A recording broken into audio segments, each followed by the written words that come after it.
Assalamualaikum warahmatullahi wabarakatuh. Selamat pagi teman-temannya semua. Perkenalkan, nama saya Muhammad Syafiq Alifari dengan NIM 2403060008 dari kelas PTNB kelompok 4. Pada kesempatan kali ini saya akan menjelaskan tentang bagian-bagian eksternal pada ayam broiler atau Gallus domesticus. Baiklah, tanpa memperpanjang waktu, saya akan menjelaskan bagian-bagian eksternalnya.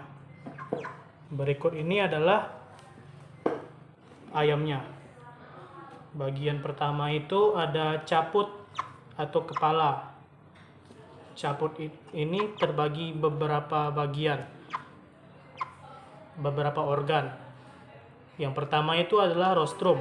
Rostrum ini dibagi menjadi dua, yaitu maksila atau rahang atas dan mandibula rahang bawah. Kemudian di dalam ini rostrum terdapat cavum oris, di mana tempat proses pencernaan makanan berlangsung dengan bantuan kelenjar saliva yang menghasilkan enzim amilase. Setelah itu ini ada krista atau jengger dan pial yang berfungsi sebagai tempat mengatur suhu tubuh atau homeostatis pada ayam. Kemudian ada nostril atau rongga hidung. Rongga hidung ini berfungsi sebagai tempat bernapas pada ayam. Kemudian pada ini ada juga sera. Sera ini terletak di bagian rostrum atas pada ayam. Dan setelah itu ada juga organovisus atau mata.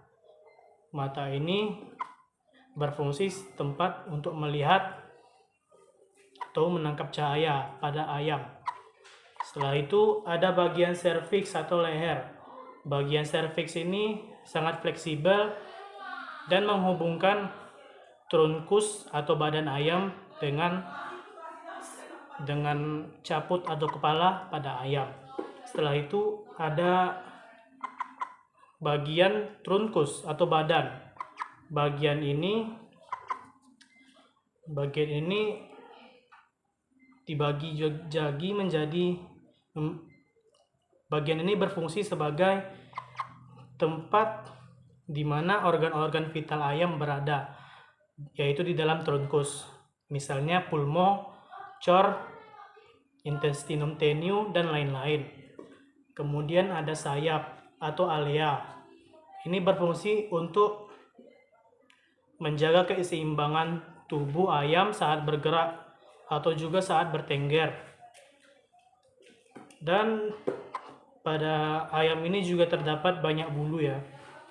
Bulu-bulunya ini terbagi atas menjadi 3. Yang pertama itu adalah plumae. Plumae ini adalah bulu yang besar dan menutupi bagian luar tubuh ayam.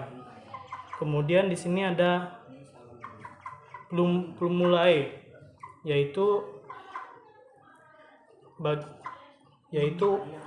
bulu-bulu halus yang biasanya ditemukan pada anak-anak ayam atau juga pada ayam yang sedang mengeram, dikarenakan bulu ini berfungsi untuk mengatur suhu tubuh pada ayam. Kemudian ada filoplumae. Filoplumae ini terdiri atas barbae dan burbulae. Fungsinya masih belum diketahui dan tumbuhnya juga sangat jarang.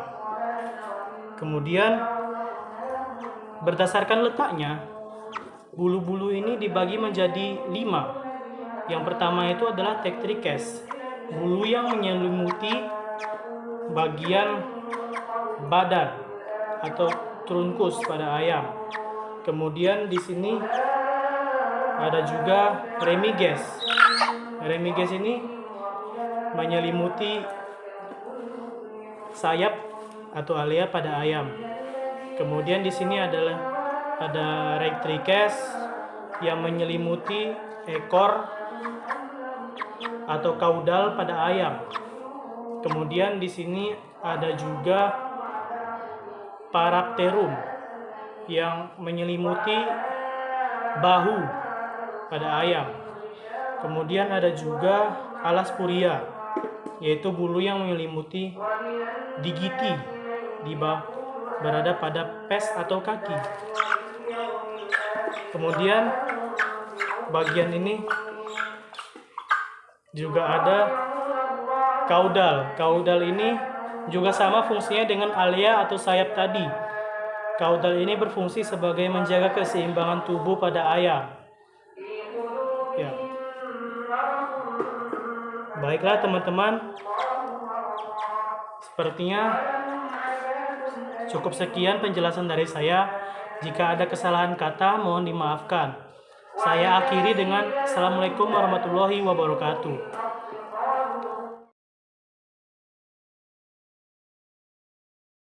Assalamualaikum warahmatullahi wabarakatuh.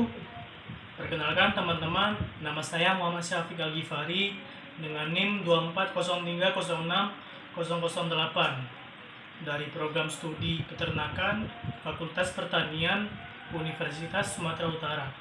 Pada video kali ini, saya akan menjelaskan tentang bagian-bagian eksternal pada Ornithologus funiculus, yaitu biasa kita kenal dengan kelinci.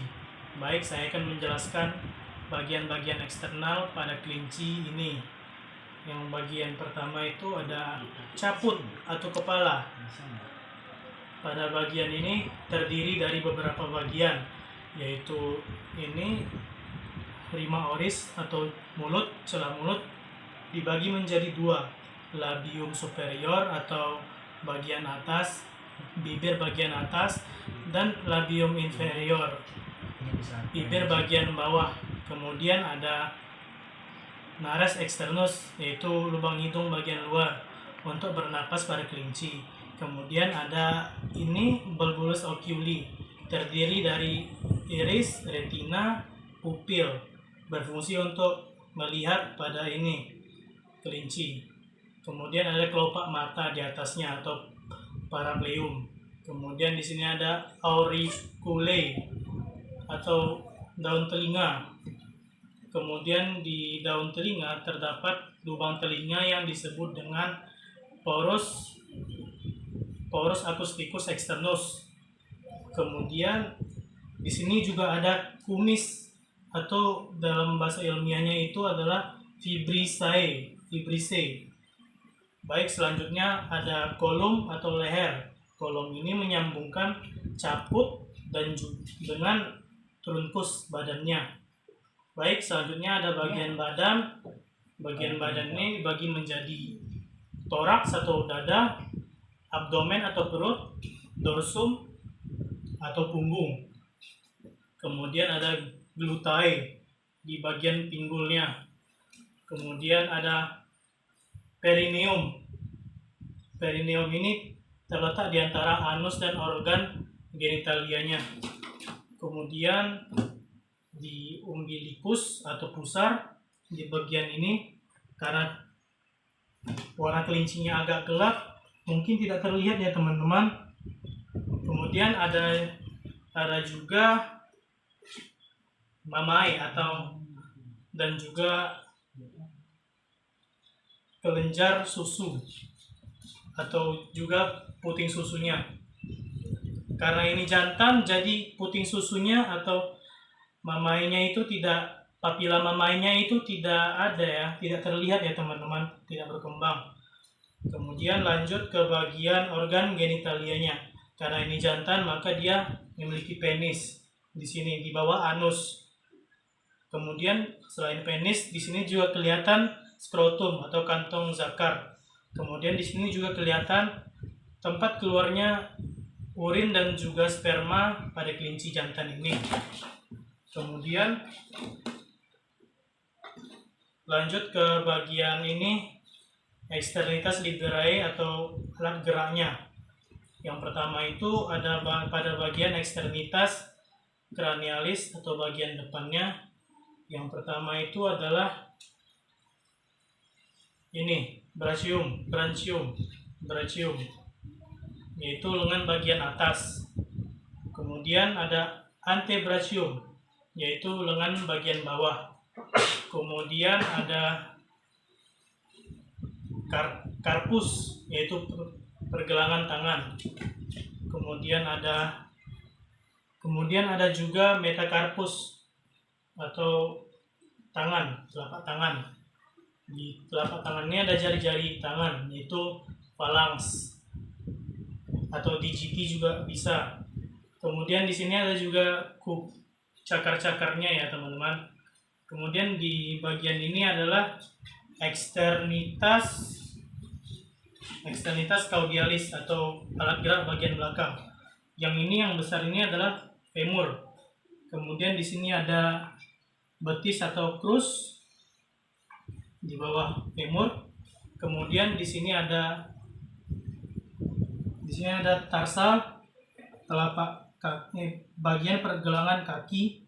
Kemudian ada metatarsal, yaitu bagian telapak kaki, dan juga ada digitinya atau jari-jari kaki.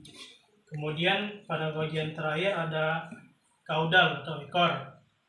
Ekor ini berfungsi pada kelinci untuk menjaga keseimbangan tubuhnya pada saat bergerak. Baiklah teman-teman, segini aja video dari saya. Jika ada kesalahan kata, saya mohon maaf. Saya tutup dengan wassalamualaikum warahmatullahi wabarakatuh.